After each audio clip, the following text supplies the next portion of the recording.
Hi Cancer, thanks for joining me for your yearly reading. I am going to draw 12 cards, one for each month of the year, and this is a specific reading that I do offer in January. Here are your angel cards that I'll be drawing one of, and I'll also draw an animal totem for the year. And let's see what comes up for Cancer for 2018. And I'm going over some spreads, some astrological aspects and placements as well for each month.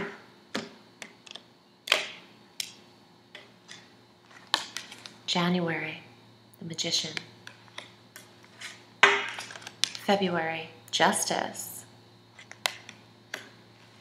March, Wheel of Fortune. Wow, high major arcana. Really powerful year. Queen of Swords for April. Seven of Swords for May. And June, Strength.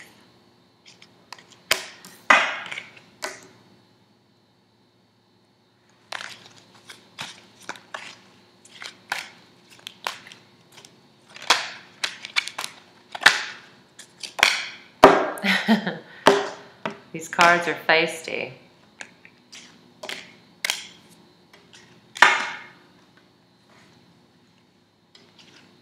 July, August, September, October, and November. I need one more.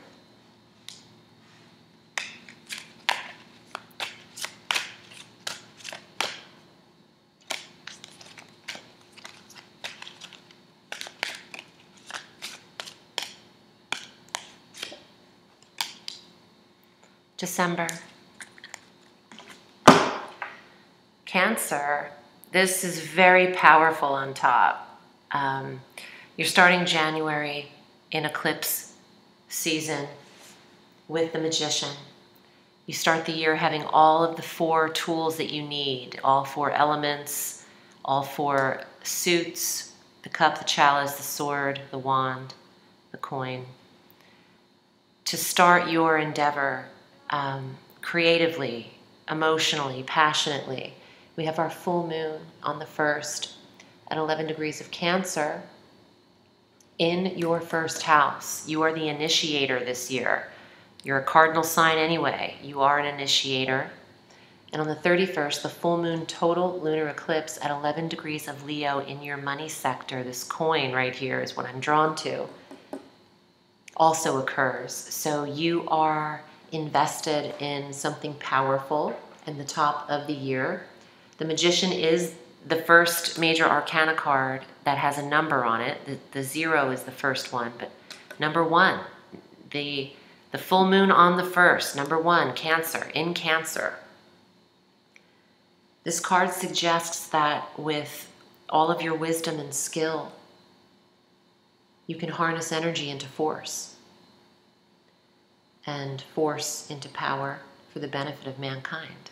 So this is an action time in January, leading into February, where there's justice, reward, what is fair, what is rightfully yours. Also the card of Libra in the Tarot.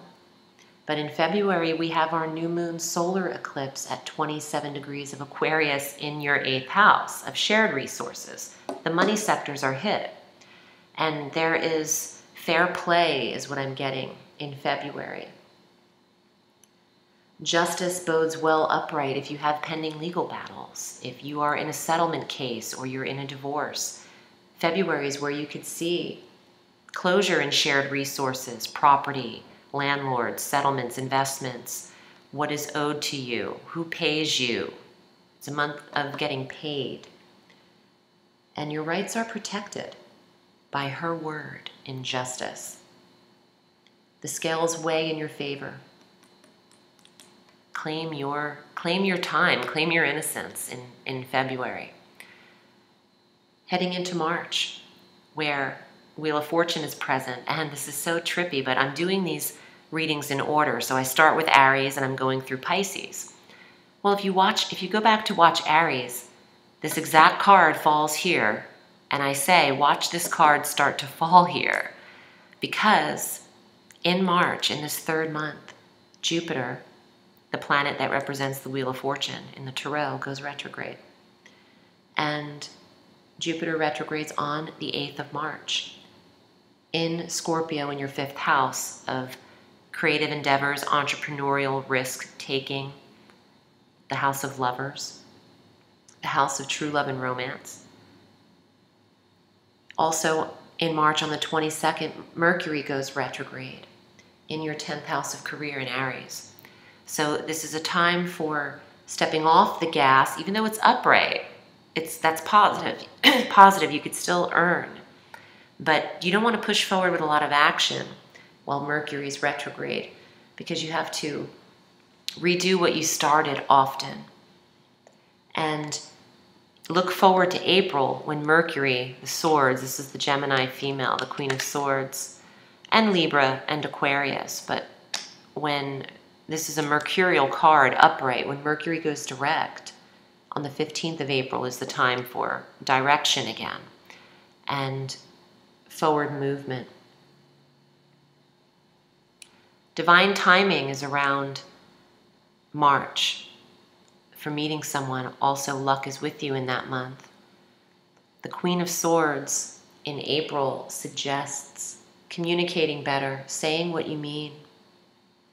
And we have a new moon in April on the 15th, the same day Mercury goes direct, in your career sector, making decisions in the career sector.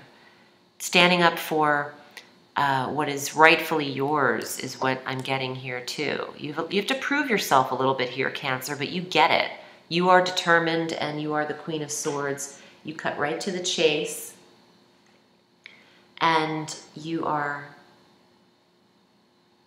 a woman of great strength.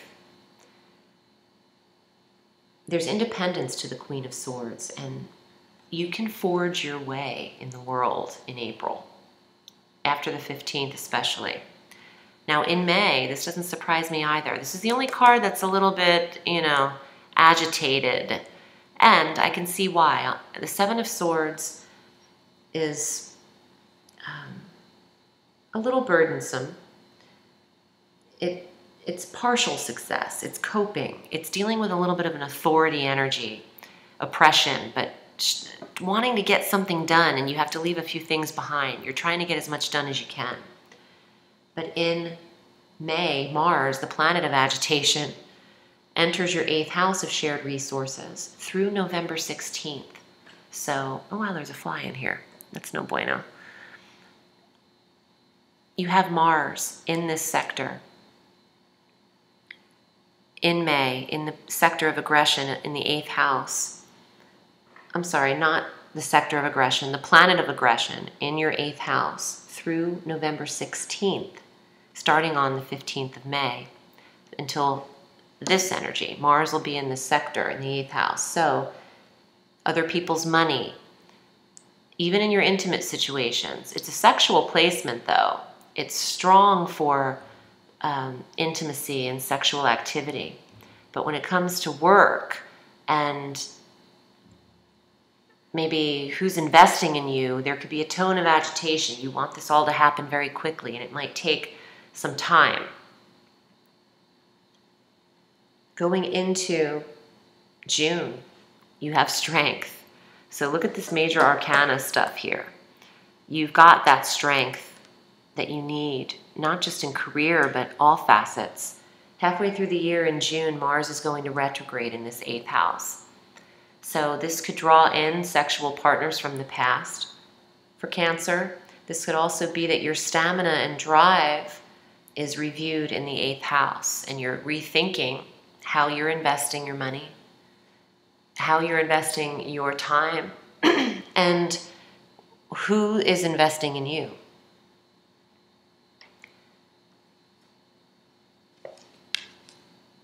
July, 6 of Swords, that's your travel month. But you want to do so in the top half, the first 2 weeks.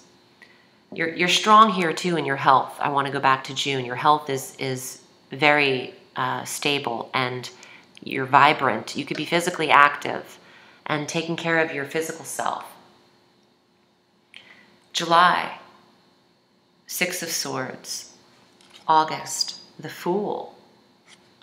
I mentioned that here with the Magician, and now he's present. September, Five of Cups. October, Two of Swords. November, the Lovers. And December, Ace of Coins reversed. Okay. July 12th, we have our new moon partial solar eclipse at 20 degrees of Cancer in your first house. And Mercury also retrogrades on the 26th at 23 degrees of Leo in the second house, where you had the full moon in January. So there's a revisit between these two energies, January and June. Travel is advised between the 1st of July through the 11th or the 12th. But definitely before the 26th. So traveling in the last week of July is not great, but any week before then is best. On the 27th of July, we have our full moon total lunar eclipse at 4 degrees of Aquarius in the 8th house. You're tying up all of the money halfway through the year. You know exactly what's going on. You're earning. There's closure. You can reap reward, and maybe you just take yourself a little break and travel and express yourself. You're communicating better up until the 26th, and then you go away into Retreatville when Mercury's retrograde. Heading into August, you have the Fool. Again, taking a new approach and packing light. The Fool's only bringing a satchel with him. And on the 11th of August, we have a new moon partial solar eclipse at 18 degrees of Leo in the second house of money. So you're taking a risk in some facet of your earnings, and you don't want to regret anything. So you're revisiting things in the retrograde. You're going over what needs to be tended to in the money and how you can really keep yourself stable. In September, this Five of Cups is the one I don't like it, because it suggests, looking back emotionally and emotionally attaching yourself to your decisions and having some regret. It's important that, you move forward with strength and not in sadness. You can't make wrong decisions. If something's wrong for you, it wouldn't happen. Sometimes, well, that's not always true, but sometimes you're given these choices and decisions to be your own catalyst. When it's time for them to change, they'll change. So there's really no wrong path. You'll always lead to the right things. If it's wrong, it'll dismantle and things will be eclipsed out of the picture for you. But there's learning in decisions that are attached with remorse and regret. You learn from them, so they can't ever be wrong, is what I meant. So September, you might, going into the equinox, you might look backwards on these decisions and risk-taking. Try to draw from the first half of the year when you took action, you made things happen, you got redemption, there's retribution in your earnings. You don't have to be sad in September. There might be a tone of that, though. These eclipses will pile on a series of emotions, and you're bound to have 1 month where you feel the need to release emotionally. In October, a decision is made for you, Cancer. And you're choosing between a crossroads here. Venus retrogrades in October. 10 degrees of Scorpio in the 5th house of entrepreneurial risks and children and creativity and pregnancy. And you're deciding, you're putting an end to something. You are deciding one way or the other what is final. And I think Cancer needs that. It's a powerful month. To make a decision, it shows commitment And Cancer tends to stick to what they decide. What makes you feel nurtured and comfortable is important. In November, on the 16th, Mercury, the planet that rules Gemini, this is the card of Gemini, goes retrograde. In Sagittarius, in the 6th house of work and well-being, there's a slow down a little bit in your health department and also how you're earning your money. You need to regroup. And there could be strong love, attraction in the month of November for Cancer. You could be attracting a Gemini. You could have your choice between two lovers. I'm reading these individually for each month, and then I also kind of assess them as a sentence and a story. There could be 1 or 2 people you're choosing between, Cancer, for some of you. And in work as well, it could be 2 different types of career.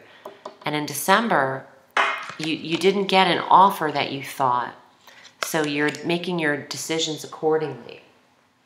There's a full moon on the 22nd of December at 0 degrees of Cancer.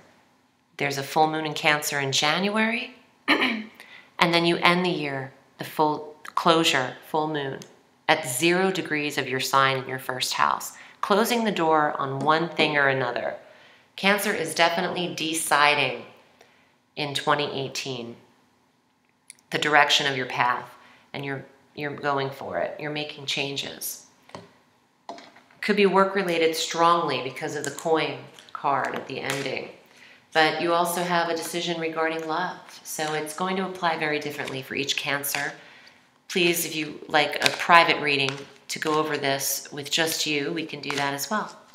Here is your angel card for the entire month. Entire year, Cancer. Wow, came out before for Gemini. Archangel Gabriel. You have an important life purpose involving communication and the arts. Please don't allow insecurities to hold you back. I will help you. Well, the arts, definitely.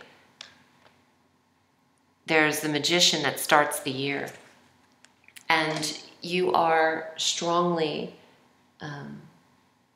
affected by all things creative, Cancer. You have an important life purpose in your communications. So say what you mean, like the Queen of Swords. I placed it innately over the Queen of Swords. If you go back, I think I said she only says what she means. She communicates thoroughly. You will garner that tone, saying what you mean, and she's over, the swords are over each other here in the deciding. She makes her decision, clear-cut decision. Here's your animal totem card for the year, Cancer. Skunk. Number 7. People might choose to steer clear of you if they're intimidated by you, is what I'm hearing. And that's okay if not everyone is following you to success. Let me read you a little bit about number 7.